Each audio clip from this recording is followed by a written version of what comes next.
Muitas pessoas fãs do anime Attack on Titan não concordam com as decisões que o Eren tem tomado ultimamente. A sua decisão de praticar genocídio global para salvar o seu povo e seus amigos foi visto por maus olhos até mesmo para quem considerava nobre o seu desejo de querer trazer liberdade para Eldia. Mas e se o poder destrutivo do Eren fosse ainda maior do que ele já tem? E se por um acaso ele tivesse um Death Note?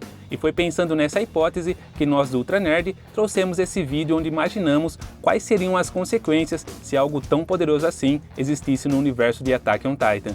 E ainda por cima, se estivesse nas mãos de Eren Yeager. Vamos descobrir como isso iria impactar na história, quais coisas iriam mudar e se por acaso isso seria algo bom ou ruim. Então vamos lá descobrir o que ia acontecer. Porém, que tal você deixar o seu ultra like aqui no vídeo e se inscrever no canal antes da gente começar? Assim você não só ajuda o canal Ultra Nerd a crescer, como também te dá total imunidade contra ter o seu nome escrito no Death Note. E um pequeno aviso, esse vídeo vai conter alguns spoilers sobre o mangá de Attack on Titan, então fica o aviso caso você só tenha acompanhado o anime, fechou? Então, bora pro vídeo!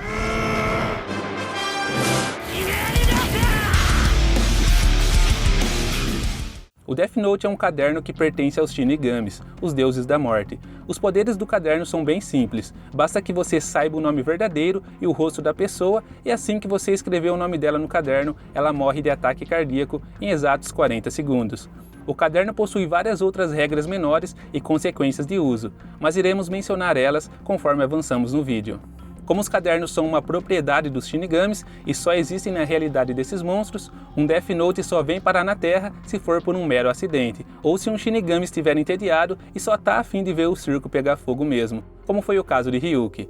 Quando um ser humano consegue um Death Note, o Shinigami, que era o dono original desse caderno, vai acompanhar o humano até que ele morra ou até que ele passe a posse do caderno para outra pessoa. Enfim, com todas essas coisas básicas explicadas, podemos começar nossa hipótese. Vale ressaltar que muitas coisas que vocês verão aqui é a opinião e análise pessoal de nós aqui do Ultra Nerd. Então se você não concordar com alguma coisa, tá tudo bem. É só comentar aqui embaixo nos comentários a sua opinião pra gente discutindo. Tendo isso dito, bora pro vídeo.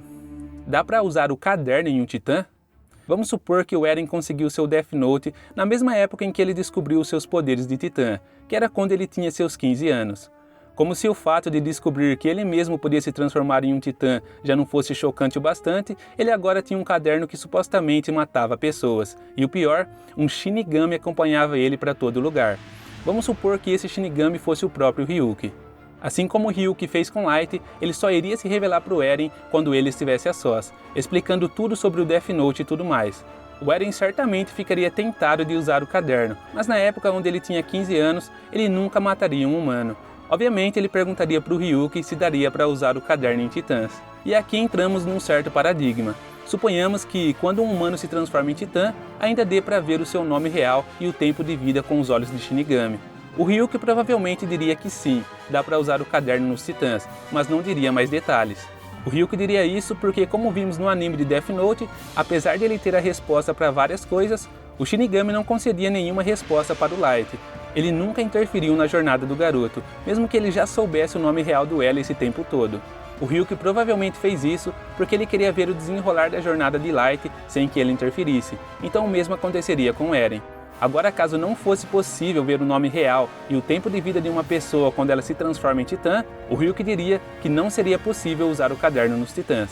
Mesmo que Ryuki seja um Shinigami imparcial, ele sempre foi alguém sincero. Contudo, mesmo quando ele tem as respostas certas, não é como se ele fosse dar elas de graça. Às vezes, ele só não vai responder e pronto. Mas me diz aí, pessoal, na opinião de vocês, daria para usar o Death Note em um titã? Deixa a sua opinião aí nos comentários, bora trocar uma ideia? Acordo dos olhos. O Eren certamente ficaria furioso pelo Shinigami não dar as respostas para ele. Com isso, o Ryuki tentaria oferecer o Acordo dos Olhos para o menino Tatakai, para que ele comprove por si mesmo todas as palavras de Ryuki. O Acordo dos Olhos, para quem não sabe, é um trato feito entre um Shinigami e um humano. Esse acordo faz com que um humano consiga ter os mesmos olhos de um deus da morte, possibilitando ver o nome real e o tempo de vida restante de uma pessoa só de olhar para o seu rosto. O preço, porém, seria conceder metade do seu tempo de vida restante para o Shinigami. Assim como Eren estava amaldiçoado a morrer em 13 anos pela maldição de Ymir, e já haviam se passado 5 anos desde que ele herdou o seu titã, ele tinha apenas mais 8 anos de vida. Assim ele teria apenas mais 4 anos de vida caso ele fizesse o Acordo dos Olhos com Ryuki. Se bem que, cronologicamente falando, foi exatamente esse período de tempo que o Eren realmente viveu no mangá. Enfim, apesar de ter ficado tentado, inicialmente o Eren recusaria. Afinal, ele gostaria de viver muito para conseguir descobrir o que tem do outro lado das muralhas e ser livre. Mas apesar de tudo, a ideia do acordo ficaria se remoendo na cabeça do Eren. O Eren mostraria o caderno para os outros? É provável que não. Justamente por ser algo tão poderoso, o Eren manteria o caderno escondido de todo mundo, até mesmo da Mikasa e do Armin. Além do mais, depois de descobrir que quem usa o Death Note não vai nem para o céu nem para o inferno depois da morte, o Eren evitaria ainda mais deixar que seus amigos soubessem da existência do caderno. Afinal, até o fim, o Eren só queria que seus amigos fossem felizes, e com certeza ele ia querer que eles permanecessem felizes mesmo após a morte. Traição de Yen. Sabemos que quando foi descoberto que Yen Leonhart era a Titã fêmea, o Eren quis descontar toda a sua raiva na garota, pelo menos na sua forma de Titã. Se tudo ocorresse como planejado, onde os titãs do Eren e da Yen lutam no distrito de Torres e a Yen se aprisiona dentro do casulo de cristal, o Eren não ia deixar tudo aquilo passar batido.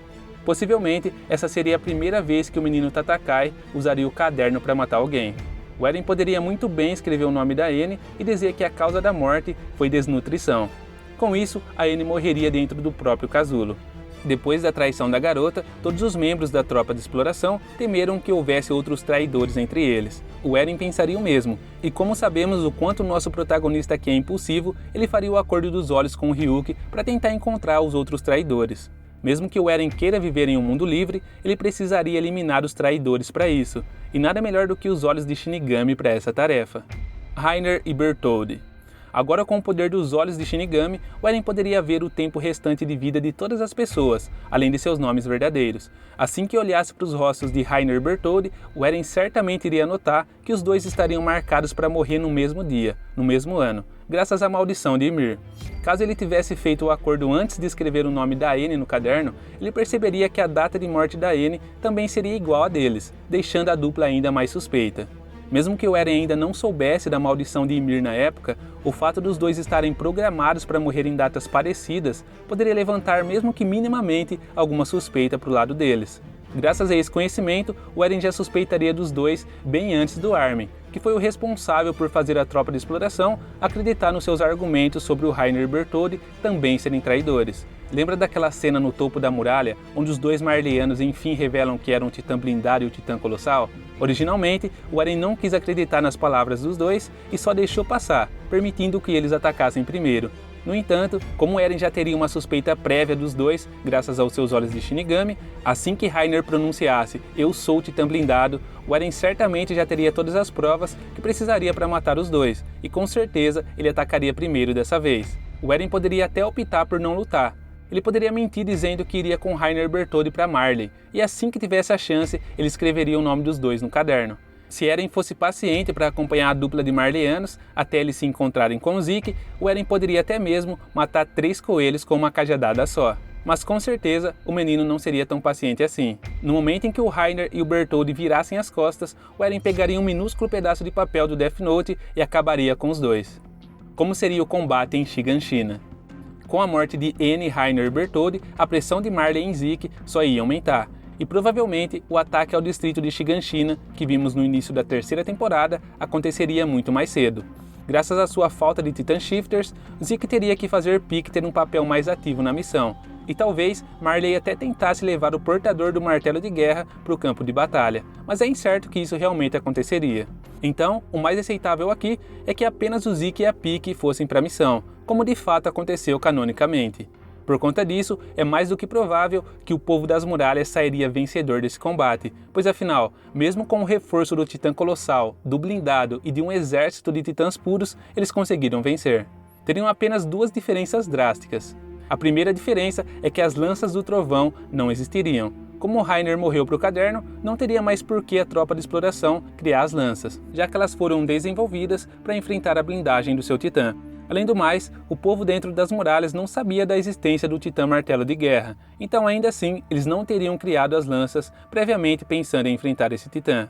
A segunda diferença é que como Reiner e Bertholdt não voltaram para Marley, a Ymir continuou com seu Titã Mandíbula, e como ela queria garantir um futuro para a história, ela lutaria ao lado da tropa de exploração nessa missão, sem questionar, complicando ainda mais a vida dos guerreiros de Marley.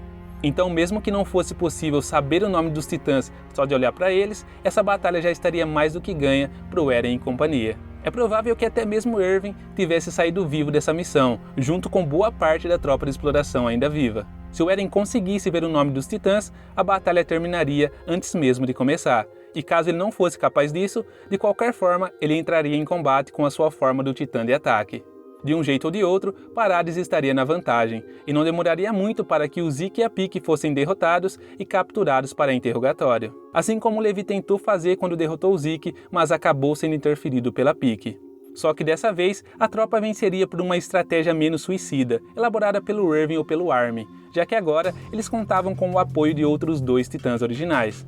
Guiado pelo ódio, a chance do Eren querer matar cada guerreiro marleano com o caderno seria grande, mas quando notasse que o Zeke tinha o mesmo sobrenome que ele, o Eren certamente ficaria apreensivo e o pouparia para ouvir o que ele tem a dizer. E é provável que em algum momento, durante uma de suas conversas, o Zeke tentasse convencer o Eren ao ajudar em seu plano de eutanásia, contando tudo o que sabe sobre o fundador para o Eren. Invasão a Marley. Graças ao caderno, a invasão ao continente de Marley poderia ser muito mais sutil e discreta. O Eren poderia muito bem se infiltrar no exército de Marley e, graças aos seus olhos de Shinigami, conseguiria anotar o nome de todas as pessoas importantes, como generais, comandantes, lá no caderno, eliminando todos de forma rápida e eficiente. Apesar de ser uma forma eficiente de eliminar os seus inimigos, o Eren não poderia olhar nos olhos de todos os marleyanos e anotar o nome de todos um por um. Além de ser praticamente impossível, consumiria um precioso tempo que poderia ser bem utilizado com o estrondo. Com os principais nomes do exército de Marley mortos, o Eren voltaria a Paradis e entraria em contato físico com Zeke, ativando os poderes do Titã Fundador. Não haveria negociações, não haveria blefes. Como Zeke seria um refém, ele estava fadado a seguir o que o Eren queria. Apesar de ainda estar vivo, é provável que o Erwin aprovasse o extermínio do exército de Marley, mas não do resto do mundo. Então, apesar dos seus propósitos e ideais, o Erwin nunca seria um Jägerista. A propósito, nessa realidade, os Jägeristas seriam muito mais influentes do que já são hoje, pois com a falta de capacidade de Marley de contra-atacar e da enorme eficiência do Eren, esse grupo extremista seria ainda mais forte. O Estrondo. O enorme exército de titãs colossais ainda pisotearia a Terra como a forma mais rápida e eficaz de eliminar as pessoas que tiraram a liberdade de Eren e do povo eldiano. Porém, pode ser que o estrondo fosse algo que deixaria até mesmo Ryuk apavorado. Isso se deve pela natureza dos Shinigamis. Apesar de serem deuses da morte, eles são seres celestiais que dependem de escrever os nomes dos humanos em seus Death Notes para continuarem vivos. Eles também tinham muito medo de morrer, e quando anotam o nome de alguém no caderno, todos os anos de vida que ainda seriam vividos por aquela pessoa são transferidos ao Shinigami. Com várias pessoas morrendo, o Ryuk não teria mais humanos para ter seus nomes escritos no Death Note, e seu tempo de vida cairia. Assim, ele poderia enfim intervir nas decisões do Eren, mas de uma forma inusitada. Como o Ryuk sempre estaria acompanhado do Eren, ele ia perceber quando seus amigos estariam preocupados com ele, querendo fazer alguma coisa para impedir o garoto. Assim, o Ryuk poderia mostrar o caderno a Mikasa, enfim se revelando para ela. Depois de contar toda a verdade sobre o caderno e como Eren eliminava as pessoas usando ele, a Mikasa ficaria tão destruída como ela ficou no mangá, e possivelmente ficaria ainda mais. Assim, tudo o que ela precisaria fazer era escrever o nome do Eren no caderno. Apesar de achar essa decisão tão difícil, com certeza a Mikasa faria isso. Afinal, isso foi algo que ela já fez canonicamente. Com o Eren morto, o estrondo enfim iria parar. Porém, o Eren e a Mikasa não teriam dado seu beijo póstumo, e provavelmente a maldição de Ymir continuaria existindo, já que a Alucigênia, aquela criatura que conectou a cabeça do Eren de volta, não teria sido desconectada do corpo dele. Com isso, apesar da humanidade ter sido praticamente dizimada, assim como foi canonicamente, o medo dos Marleyanos e do resto do mundo sobre os Eldianos seria mais do que justificável dessa vez, já que os Titãs continuariam existindo. Com o passar dos anos, é provável que Erwin e Levi liderariam exércitos que combatem os ataques dos Marleyanos. Falco, Gabi e Colt ainda veriam os Eldianos como monstros e lutariam contra o povo da ilha. Os Titãs originais, como Blindado, Fêmea e Colossal, renasceriam entre Eldianos aleatórios e teriam uma grande chance que fossem herdados pelos Eldianos de Paradis, já que lá é onde se concentra a maior parte deles. E o mais importante, a Mikasa enfim desistiria do seu cachecol vermelho e acho que não haveria nenhum pombo passando nos céus para colocar o seu cachecol de volta. Para enfim esquecer sobre o Eren, a Mikasa poderia abrir mão da posse do Death Note. Isso iria tirar a dura memória de ter sido ela que matou seu amado, visto que quando alguém renuncia à posse do caderno, todas as suas memórias relacionadas a ele desaparecem totalmente. O Ryuk não teria por que negar essa renúncia, mas ainda assim, ele seria forçado a um dia escrever o nome da Mikasa no caderno. Enfim, essa foi a nossa análise de como seria a história de Attack on Titan caso o Death Note estivesse na posse do Eren. Como deu pra ver, a história conseguiu ficar ainda mais triste e sombria, algo que todo mundo já achava impossível com o final canônico da obra. Mas já era algo que a gente devia esperar, já que o Death Note é algo que não traz nada além de morte. E se somarmos isso com outro anime que por si só já é rodeado de morte, é claro que não ia sair alguma coisa feliz disso. Enfim, Ultra Nerds, esse foi o nosso vídeo tentando entender essa nova realidade que existiria juntando Death Note e Attack on Titan. Você acha que teria alguma coisa nessa história que teria um desenrolar diferente? Comenta aqui embaixo, bora debater! E nós aqui do Ultra Nerd planejamos trazer mais vídeos nesse estilo DC aqui para vocês. Então comenta aqui embaixo nos comentários que outras ideias vocês têm para vídeos assim. Nós vamos ficando por aqui, até o próximo vídeo, valeu!